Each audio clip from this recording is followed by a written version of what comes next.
안녕하세요. 마더텅 사회문화 배종호입니다. 자, 24학년도 사회문화 과연 어떻게 출제됐는지 한번 분석해 보도록 하겠습니다. 자, 넘어가셔서 자, 단원별로 출제된 것 좀 확인해 보면은 자, 사회문화 큰 대단원이 5개 있는데 이 5개별로 이제 4문제씩 아주 고르게 출제가 됐습니다. 예년부터 사회문화는 단원별로 이렇게 골고루 4문제씩 출제되고 있어서 이건 특이사항은 아니고요. 자, 다음으로 보시면 자, 등급 컷을 좀 주의 깊게 좀 보셔야 되는데 사회문화 같은 경우는 다른 사탐 과목과는 다르게 고난이도 문제가 굉장히 어렵기 때문에 이 문제별로 난이도 편차가 큰 과목이기 때문에 이 쉬운 문제들은 아주 편하게 친구들이 많이 왔지만 고난이도 문제들은 또 이제 많이 갈려요. 그래서 1등급 컷이 다른 과목에 비해서 다른 사탐 과목에 비해서 낮은 편입니다. 그래서 이제 가장 어려웠던 2023학년도 시험 같은 경우는 1등급 컷이 42까지 내려가고 3등급 컷은 35까지 내려갔었습니다. 자, 그리고 이제 이번에 24학년도 이제 수능 같은 경우는 1컷이 작년에 비해서는 살짝 올랐다. 그래서 45점으로 살짝 올라서 23학년도에 비해서는 약간 이제 쉬워진 경향을 보이고 있고, 그래서 예년과 이제 비슷한 정도의 이제 1등급 컷을 보여주고 있습니다. 자, 그런데 이제 3컷은 또 36 정도로 3컷은 또 이제 23학년도 작년 어려웠던 시험하고 거의 이제 유사한 컷을 보여주고 있습니다. 이것의 의미는 뭐냐면 이때 1등급을 가르는 킬러 문항도 이제 존재하지만 그 중간 부분 문항들이 좀 강화됐다라는 얘기죠. 그래서 1등급 컷은 조금 올라갔지만 3등급 컷은 크게 변함 없다라는 것은 그 킬러와 평이한 문제 그 사이에 있는 준킬러 문제들이 좀 강화됐다라는 것을 의미하는 것입니다. 그래서 완전 킬러 문제는 조금 이제 줄었지만 준킬러 문제가 늘었다. 지금 이제 요번에 수능 경향이 그렇죠. 그래서 1등급 컷은 좀 내렸지만 나머지 컷은 크게 또 달라지지 않았다라는 것들 또 재미난 점으로 확인할 수가 있겠습니다. 자, 다음으로 보시면 자, 고난이도 문제 오답률 확인 한번 해보도록 하겠습니다. 어떤 문제에서 이제 좀 갈렸느냐. 자, 올해 있었던 6월, 9월 수능을 좀 비교를 해볼 텐데요. 24학년도. 자, 6월 같은 경우는 자, 이제 가장 많이 틀린 게 부양비 문제입니다. 유부노총 이래가지고 유소년 인구, 부양 인구, 노년 인구, 총인구의 이제 각각의 크기를 비교하는 인구 부양비 문제가 가장 어려웠고, 자, 그리고 예년에 가장 어렵게 출제됐던 성불평등을 이제 자료 해석으로 푸는, 이 자료라는 말은 자료를 주고 자료를 분석하라라는 그런 문제인데, 이 성불평등 문제 역시 좀 어렵게 출제돼서 오답률이 높았고요. 자, 복지제도도 여전히 좀 오답률이 높았다. 요거 이제 3개가 자료 해석 문제의 3대장입니다. 인구 부양비, 성불평등. 자, 그리고 16번은 이 사회변동인데 쉬운 문제였는데 친구들이 좀 많이 틀렸었고, 이 3번은 이제 기가이상 문제인데 이거 오답률이 상당히 낮죠. 그래서 이제 보면은 이게 킬러 3개를 제외하고는 오답률이 상당히 좀 낮은, 그래서 이제 킬러와 킬러가 아닌 문제 간의 경계가 딱 이제 있었던 이제 6월 모평 문제였는데, 자, 9월 모평부터는 이게 좀 경향이 좀 달라집니다. 일단 뭐가 달라지냐면 여기 킬러 문제였던 성불평등 문제가 빠져서 여기 보시면 인구 부양비 그대로 있고요. 복지제도 그대로 있는데 복지제도가 물론 많이 9월부터 굉장히 좀 쉬워지긴 했습니다.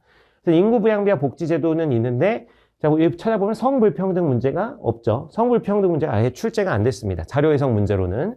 그래서 이 성불평등 문제가 자료 해석에서 빠짐으로써 자료 해석에 대한 부담감이 좀 줄었던 그런 이제 시험이었다라고 보시면 되고, 대신 이제 어렵게 등장한 게 바로 뭡니까? 이게 퍼즐형 문제. 이제 경우의 수를 좀 따져야 되는 퍼즐형 문제가 이제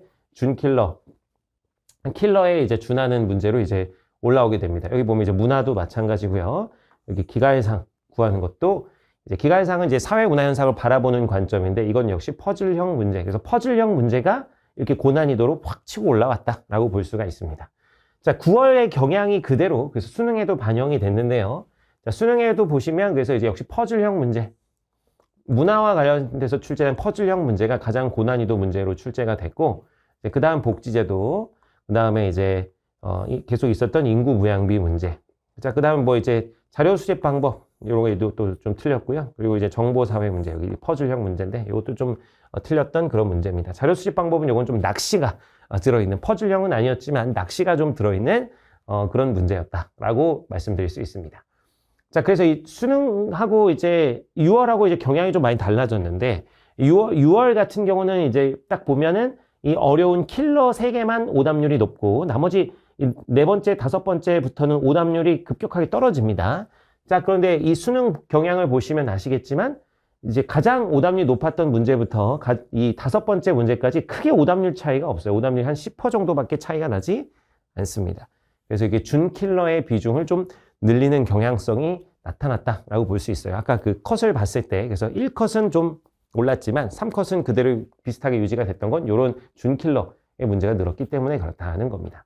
자, 그래서 9월 모평의 경향성이 수능에 그대로 반영됐어요. 이게 우리 대통령께서 뭐 이제 그렇게 말씀하신 것에 영향도 있고, 그리고 자, 9월 모평부터 성불평등 관련 자료 해석 문제가 출제되지 않았습니다. 자, 6월까지 나왔는데 9월에는 안 나왔어요.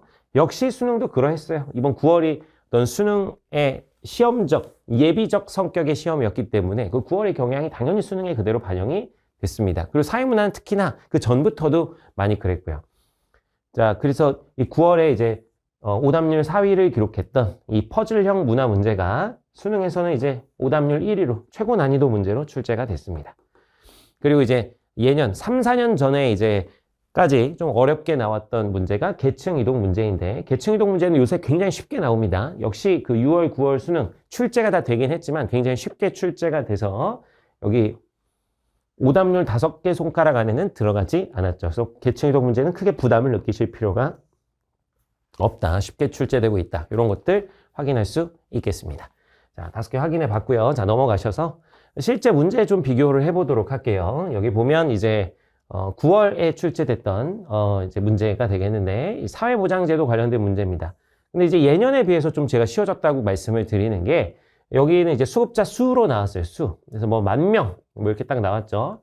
뭐 제 강의 아직 안 들으신 친구들이 많겠지만 듣다 보면 이제 이런 표 문제 풀 때 중요한 게 상대수냐 절대수냐 이런 걸 구분하셔야 된다는 말씀을 제가 드리는데, 여기는 수급자 이렇게 상대수 비율로 나왔을 때 그 비율 가지고 판단하는 게 여러분들이 좀 어려워하는 거거든요. 근데 여기는 그냥 수급자 수, 그래서 절대적인 수, 절대수로 줬기 때문에 상당히 좀 쉽게 풀 수 있는 그런 문제였습니다. 그래서 예년에 비해서 많이 쉬운 경향이 9월에 이제 나타났고, 이제 수능에서는 이제 좀 약간 좀 다른 유형인데, 여기는 수능에서는 그것보다는 살짝 조금 이제 까다롭게 이제 퍼센트를 줘서 상대수를 가지고 이 수급자 비율을 각각 구해보아라. 그리고 이제 T년 대비 T 플러스 30년의 수급자 비율 차이, 요 데이터를 가지고 여기 대입해서 T 플러스 30년의 데이터를 구해야 되는 이런 문제였는데, 혹시 뭐 그렇게 까다롭진 않습니다. 여러분, 이렇게 연습하면 충분히 풀 수 있을 정도의 난이도로 출제됐다라고 이렇게 말씀드릴 수 있고요. 자, 그 다음에는 이제 부양비, 인구 부양비 한번 보시면, 여기 이제 9월 모평 문제 역시 상당히 좀 난이도가 있는, 여러분이 좀 골머리를 앓을 수 있는 이제 그런 형태로 출제가 됐고, 수능은 그거에 비하면은 약간 좀 평이한 예년 우리가 많이 연습한 방식으로 출제가 됐다라고 이렇게 확인할 수 있습니다. 뭐 이거 뭐 지금 풀이해 드릴 필요는 없고, 이제 이런 형태로 이제 계산을 좀 약간 요하는 문제들이 나오는구나 정도로 봐두시면 되고, 아, 선배들이 이런 걸 좀 어려워했구나 이해하시면 되겠습니다. 자, 그런데 이 앞에서 봤던 이런 인구 부양비나 이 복지제도 같은 경우는 약간 여러분 수적인 감이 좀 필요하죠. 간단한 사칙을 연산을 해야 되는데, 근데 그런 계산과는 상관없지만 요새 이제 대세로 자리 잡은 게 퍼즐형 문제예요. 퍼즐형 문제. 수능에서 가장 많이 틀린 게 바로 이 문제, 24학년도 수능 6번 문제입니다. 그래서 이런 게 왜 어렵고 여러분들이 힘들어하고 짜증이 나냐면, 여기 보면 이제 여기 선생님 뭐라 그래요? 갑을 정만 옳은 사례를 제시했고, 병무는 기억, 니은에 해당하는 사례를 제시했다. 뭐 이렇게 나오죠. 그러니까 그냥 단순하게 요거 두 개를 연결하는 게 아니라 누가 옳았고 누가 틀렸고 이런 것들을 고려해가지고 판단을 해주셔야 되는 겁니다. 그래서 약간 이제 퍼즐 맞추듯이 맞춰야 되는 그런 문제고, 이게 좀 수능에서 강화돼서 약간 더 꽈나서 여기 오답률이 굉장히 높았는데, 여기 보면 그래서 뭐야, 갑과 정은 배정받은 속성이 부가된 사례를 제시했다. 그러니까 갑과 정은 제대로 했는데 을은 무가 배정받은 거, 병은 학습성, 무는 병이 배정받은 속성이 부각된 사례를 제시했다. 그래서 을병무는 자기가 배정받은 게 아니라 다른 것을 제시했다라는 얘기죠. 그래서 이런 것들을 고려해가지고 또 판단을 해야 돼서 상당히 좀 난이도가 있었던 그런 문제였습니다. 그래서 이 퍼즐형 문제를 좀 빠르게 푸는 연습을 하셔야 돼요.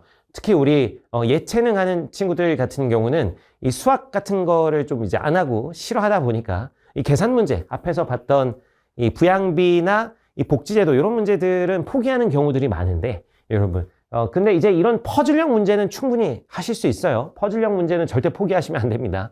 이게 시간이 여러분 그 사회문화는 개념 문제 같은 경우는 굉장히 빠르게 간단하게 풀 수 있는 문제들이 많기 때문에 거기서 좀 시간을 아껴서 이런 퍼즐형 문제들 이제 꼼꼼하게 좀 한 3, 4분 걸리더라도 꼼꼼하게 풀 수 있는 그런 연습들을 하셔야 됩니다. 자, 그러려면 역시 기존에 나왔던 기출문제 잘 분석을 하시고 또 그 분석한 것에 그치지 말고 직접 시간을 재면서 이게 내가 몇 분 컷을 할 수 있는가 이거를 좀 재보는 연습이 필요합니다. 자, 그러기 위해서는 이 풍부한 기출문제 담고 있는 우리 마더텅 교재와 함께 또 이제 부족한 부분은 또 제 강의와 함께 이렇게 이제 곁들여서 연습하시면 좋은 결과 얻으실 수 있을 겁니다. 자, 2025학년도 또 수능도 이제 저와 함께 또 마더텅과 함께 잘 같이 준비해 갔으면 좋겠습니다.